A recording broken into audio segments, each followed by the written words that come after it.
Prečo lacné poistenie býva najdrahšie?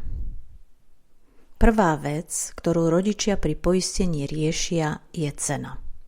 Je to prirodzené. Problém je, že pri životnom poistení lacné riešenie býva lacné len dovtedy, kým ho nepotrebujete.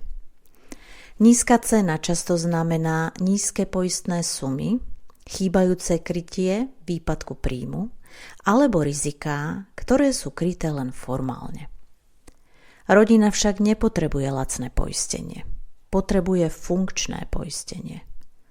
Poistenie má kupovať čas, nie dobrý pocit, že niečo máme. Otázka teda nie je, koľko stojí.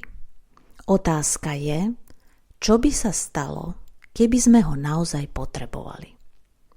Ak máte pocit, že platíte málo, ale neviete, čo by sa stalo v kríze, má zmysel dať si poistenie nezáväzne skontrolovať.